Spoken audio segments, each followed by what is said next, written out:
Let's move over to the pitcher side of this conversation. And like I mentioned before, there was a first name on the list on each of these that I looked at and said, yeah, they're just washed. And that's where I'm at with Patrick Corbin. I'm not concerned because this is Patrick Corbin. Since the Nationals won the World Series in 2019, he has had the worst ERA among all qualified starters. The good thing, I guess, is he's taken the ball for a rebuilding team. He's eaten a lot of innings for them, but they have not been good innings. So I'm not surprised at all that he's gotten off to a slow start. It doesn't concern me because that's what I expect. The only thing that I'm curious about with Patrick Corbin is this one of these weird situations where next year as a free agent, someone signs him on a minor league deal and Patrick Corbin's like on the Pirates and we're like, how did he finally figure out how to pitch again? But maybe he just needs a new change of scenery. But I expect Patrick Corbin to have the worst ERA in baseball this year.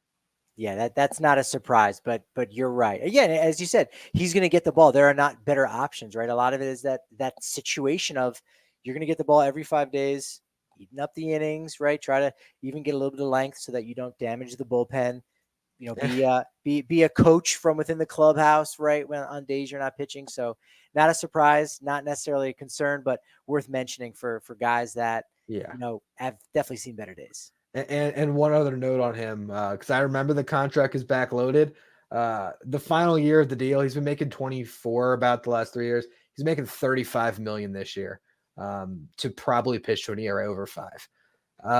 Which, to be fair, Ryan, because we know you're clearly just biased against the Nats. That is still better than what Steven Strasburg is going to do for the Nationals. So, but combined, those two guys are making what, maybe 60 million. From Washington. I think I'm pretty sure Strasburg was making 35 a year the whole contract. I mean, him and Anthony Rendon have like the same deal. It was like 8 for 240 or something like that. So do the math there. But that I don't know what the settlement was. That Strasburg has now officially retired. He got out of that weird purgatory. But yeah, those contracts aged like milk for the Nationals. I'm wondering if as Boris basically got involved and said, well, look, I need to have every contract record possible. So you need to double the Bobby Bonilla contract. So it's $2 million every year on July 1st until in perpetuity, pretty much, I would think, for the life of the human being that is Steven Strasburg, $2 million. Maybe it was. I mean, there was a lot of millions to be split up if they ultimately went that route because he was still owed a ton. Let's move over to some guys that have slow starts that we're concerned about that could still bounce back. The first one to me that is interesting is Luis Castillo because, I mean, we expect that to turn around, but you got to mention it. It has been a struggle so far. Really, I think George Kirby's another guy. I don't know if his most recent start was better, but they haven't got the pitching they were expecting in Seattle, and that's part of why they've struggled so much out of the gate. Yeah, I think everyone's kind of sharing the blame there on that, right? Because you're only taking the ball once every 5 days. You can only lose once out of every 5 days. So he's been disappointing to say the least. As I believe in the AL West pitcher preview, he was number one for me. So and it was really close between a lot of guys in that division. I think AL West has some of the best starters. But yeah, Luis Castillo getting off to that slow start. We were both hoping, you and I, that he'd be pitching in Cincinnati coming up in the early week. That's not going to be happening. But yeah, the Mariners need everybody to just kind of chip in, do their thing, and they'll be okay. Again, we kind of touched on in the last show that I know Torey Lovullo has said it. They got off to a rough start, especially after that sweep at the hands of Atlanta. That, all right, we're going to have stretches where we're 4-7, roughly speaking. It's just that it happens to be right at the start of the year. So I think a lot of these guys will end up turning it around. And for the Mariners, yeah, they have nowhere to go but up at this point. Well, the one thing I will note for Castillo, because since you just mentioned he's not going to start against the Reds, I'm like, wait, he did start today. 6 innings pitched, did give up 7 hits and 2 runs, but had 9 strikeouts. So a quality start for Castillo. Hopefully that's the first of many. And he gets the season back on track. Another guy that I'm maybe even more concerned about would be Joe Musgrove, because last year wasn't great for Musgrove either. So, that Padres team, they did a lot to shore up their rotation this offseason. I think a lot of it still hinged on Yu Darvish and Joe Musgrove being the 1 and 2s. And I guess Cease is now thrown in there as well, but they really needed those two. to get back to who they were in 2022 and not really be who they were in 2023. So Joe Musgrove starting slow. That is very concerning. He missed a lot of starts last year. Was good when healthy, but for a guy making $100 million over 5 years, Padres saying, all right, this is one of the guys that we want to be part of that core. Like you said, alongside Yu Darvish, who he himself got, a decent sized connection, extension. Same thing, Dylan Cease, he's going to be around for 2 years, but they need those guys to perform, right? You can't be looking at the knuckleballer at the end of the rotation going, you have to do a lot more than just dance that knuckleball up and down the plate. So he's one that you have to look at and say, kind of coupled with the injuries last year, are you going to be able to hold it together for 30 plus starts? And the Padres absolutely need that if they're going to be on the right side of that rivalry with the Dodgers. Yeah, they need a good Joe Musgrove. So again, another guy that we would think is going to break out of it. Similarly to the next one I want to talk about, which is Jesus Luzardo, because I'm looking at all of his starts now, and his two worst ones came against the Yankees and the Braves. For the Yankees, 2 home runs. They were playing at Yankee Stadium, so that can be rough. Going up against the Braves isn't easy either.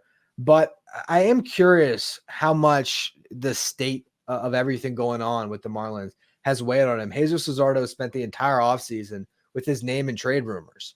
And this is a kid that went to school in high school, 45 minutes south of the ballpark. I guess depends on the traffic down here.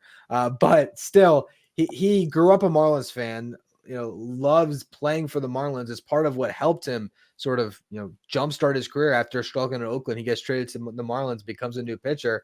So having to hear that and think about if I go out and I have a great start to my season, I'm going to get traded at the deadline. Now, that doesn't mean that he's intentionally pitching poorly to avoid that fate, but it's just more stuff weighing on a young guy's mind who also last year he had Sandy Alcantara as the ace in front of him. He was able to settle comfortably in that number 2 spot. Now he's supposed to be the ace of this team. So I think he'll be okay, but just a lot that could be dragging him down so far this season.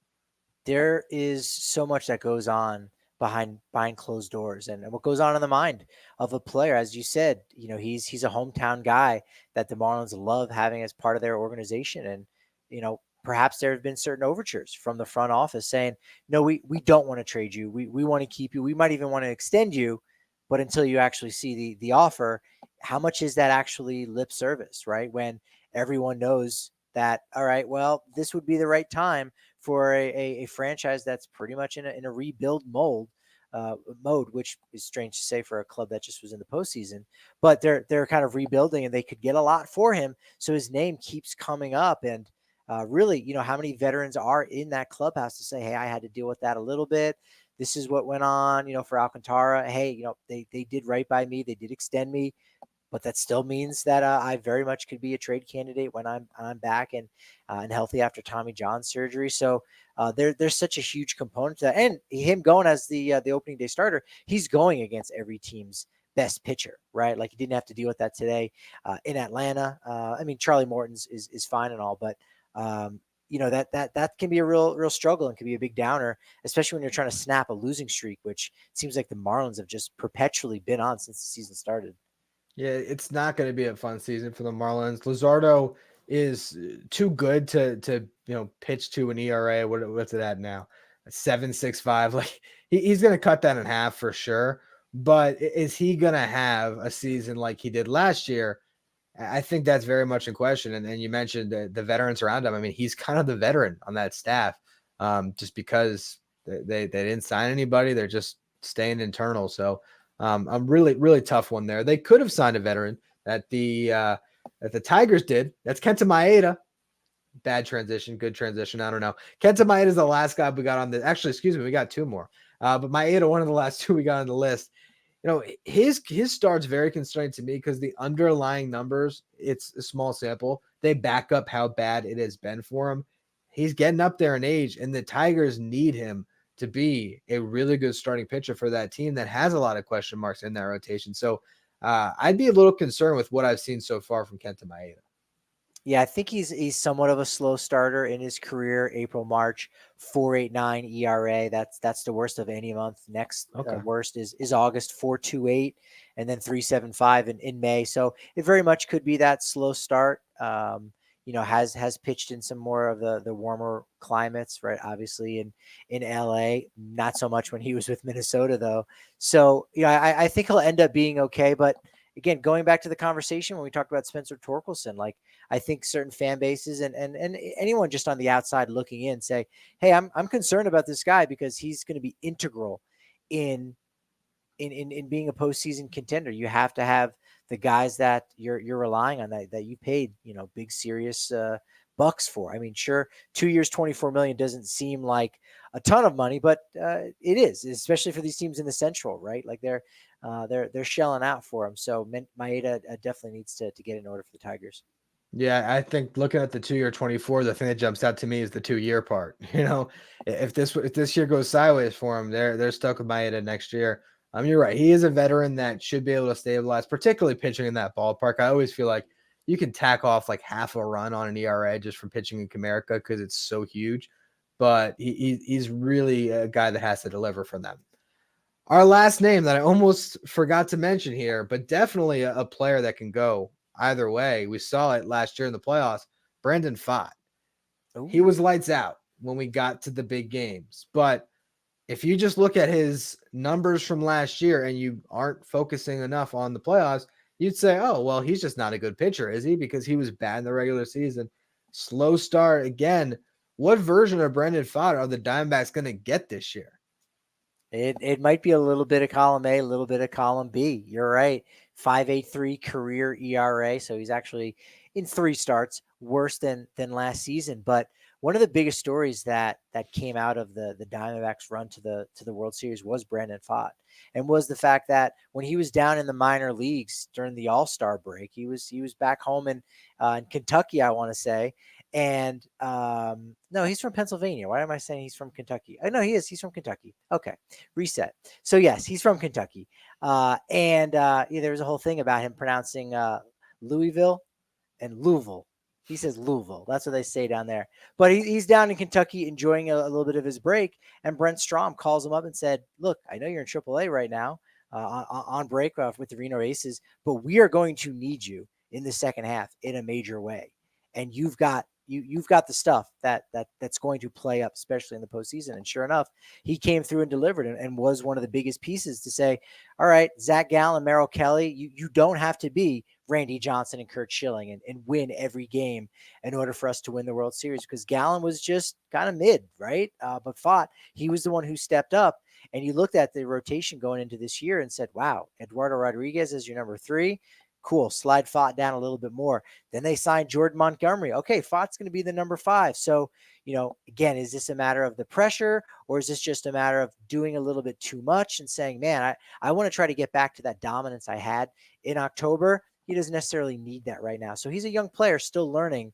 And really what's almost a first full season, made at 19 appearances, 18 starts last year. So he's still learning how to be a big leaguer. I would have less concerns, especially because the ceiling maybe isn't as high, but it's also a ceiling that he might need another year or two to finally reach. I think I'm concerned with what they're going to get from Fott, but I'm not concerned that Fott's going to hold the team back. And I think they did a great job to bolster that rotation and make it an issue where, or not even an issue, make it a situation where if Fott is awesome, great. We got a 1 through 5 that's up there with anybody. If Fott doesn't pan out this year, we got 4 starters that we still like throughout the season heading into October. So I imagine that he will be a productive player, that he'll stabilize from what we've seen. But it's definitely one of those guys. It's kind of similar to Torkelson, right? Where we've seen the flashes. Are you going to be able to get to an all-star level or even just a above average regular level? So we'll see what happens with Fott.